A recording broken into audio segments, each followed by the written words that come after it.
Today, we are going over the newly announced Angmar Awakened cycle from Lord of the Rings, the card game. Now, this is just a first impressions, first thoughts type video. We don't know all the cards in there, so I can't deep dive into it, but this is a lot of speculation and kind of showing us the direction that this game is probably going to be going.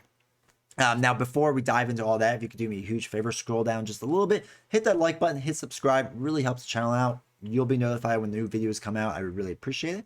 And if you ever want to hang out with us in our community when we play board games or video games live, go over to twitch.tv/D20 Woodworking.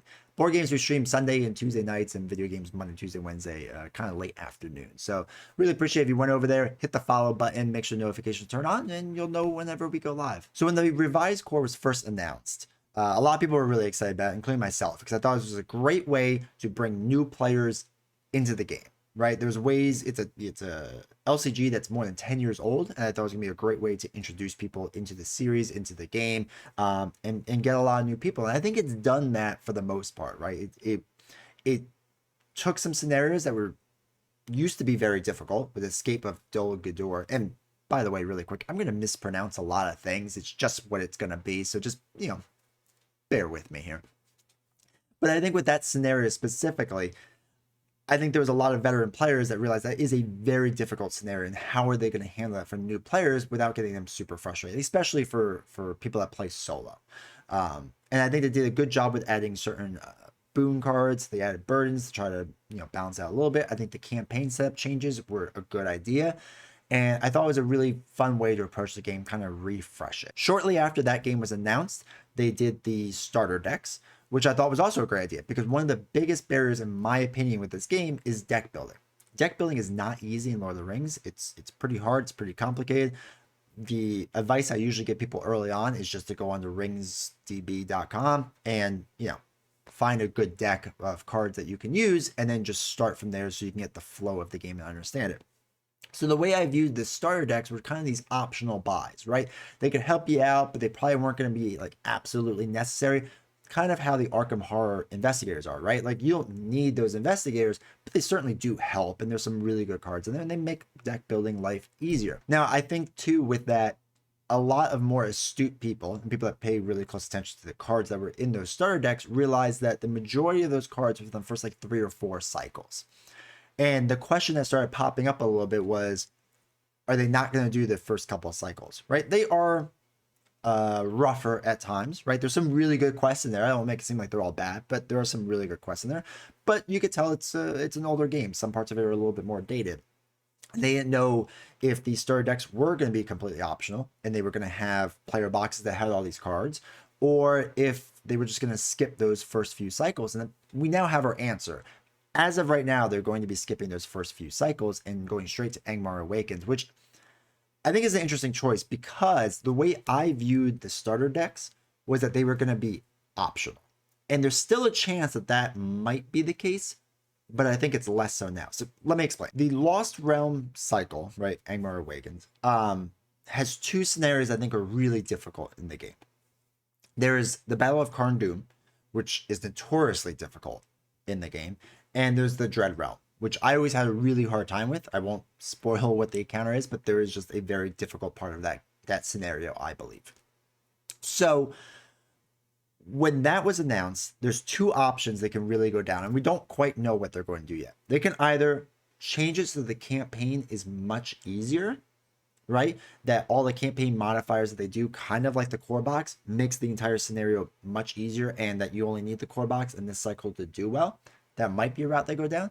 Or it changes a little bit, but starter packs are going to make life a lot easier, right? And I think it'll be interesting now moving forward which path they go down.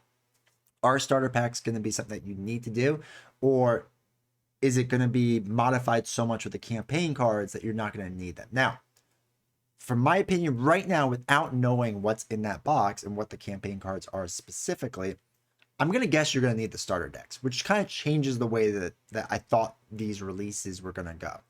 I personally thought they were going to release like Khazad-dûm next, right? The second cycle, because I thought that was a really fun cycle. That was really enjoyable. I understand why they kind of wanted to skip Airs. It was notoriously kind of difficult in the spike difficulty, and people didn't enjoy it as much, but I thought it was fine. And then the Ringmaker cycle, So it's okay, right? It's not that great of a cycle, so you're not really missing out on much. I don't know if it's anyone's ever favorite cycle. I'm sure people out there love it. But Ringmaker was always kind of like a weird one to me. So if you're going in order, I guess it kind of makes sense from that perspective, because after that we have Grey Havens, we have the Sands of Harad, Wilds of Ravanian, and the whole Avengers of Mordor cycle. And I thought there's some interesting things there too. And I think probably a lot of them will get reprinted. But I just think with the difficulty spike of the Lost Realm and Angmar Awakens, it's going to be interesting to see what they do. I know as an experienced player, my one fear is that they don't address the difficulty and it kind of pushes people away. Or it makes people think that they have to buy these starter decks in order to get a whole, the whole presence of this game. And, it's an extra like $60 you got to spend now on starter decks. So for me as an experienced player, and I'm wanting new players to come into this game, it has me a little worried because I think this is a really difficult scenario. I almost think that Grey Havens might have been a better one next because it is incredibly thematic. It's incredibly good. And yes, it's hard. And I think it was City of Corsairs was a pretty hard scenario from what I remember. It is hard, but I still feel like the Dread Realm and the Battle of Karn is harder. So that's my only like little fear with this, is that they will just be super hard, or it's going to be a vastly different experience than it was for all of us. And then for more experienced players, it's going to be, well, maybe we do want to play the campaign version. It's going to be weird. It's going to be weird. I'm a little unsure about it. And I know this question has been brought up a lot on stream, kind of what are my thoughts and feelings. And until we see more of this campaign, I don't truly know yet. I don't think anyone really knows it yet. There's a lot of speculation, but I think most people agree that it's kind of a interesting one to start with, right? This is your first big box cycle that you're doing combined for Lord of the Rings, and this is the one they picked, and I think it's an interesting choice. Now, I will state that I think there might be one other reason. The Dread Realm is notoriously hard to get as a pack, like notoriously hard. There are a lot of scalpers that sell this pack on eBay for a lot of money because they could rarely keep in stock, because there is a really good hero in this pack. And they've already announced the hero, so I don't mind talking about it. But it is the Spirit Arwen card? Yeah, Spirit Arwen. There we go. Almost forgot.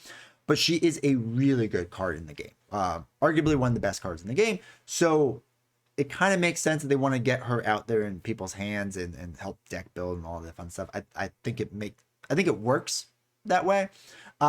But her by herself is not enough to make the Dread Realm easy, right? It's not enough for her to make the Battle of Karn easy.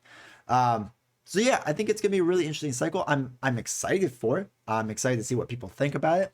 And once it comes out and we can see what those campaign cards are, I'll make sure to do a follow-up video. But I think for a lot of people that are kind of wondering right now as new players, should I be looking at old cycles and trying to buy up through them, or should I be getting the new stuff? I think it depends. If you want to get those starter decks, right, and get those cards, I think you're okay for right now, just waiting until this new cycle comes out and playing the new released version, right?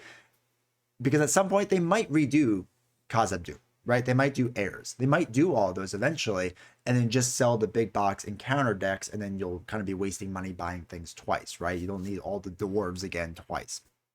So what I recommend for a lot of people is follow the current expansion release guide. I think it's fine. I don't know if they're going to redo the sagas, but if you want to, start looking into the saga boxes. Some of them are kind of hard to find, but you might be able to find a bunch of them. And yeah, hopefully we'll see where the direction they go. And, down in the comments, let me know your thoughts. Let me know your thoughts if you're an experienced player and what you thought of when they first announced this cycle. And if you're a new player, are you excited for this? Are you planning to get the starter decks? Did you already have the starter decks and you're now even more excited for it, or were you planning to skip them? I kind of want to know your thoughts too, so make sure to leave a comment down the bottom of this video, and I really appreciate that. All right, so next time, I'll see you. Take care.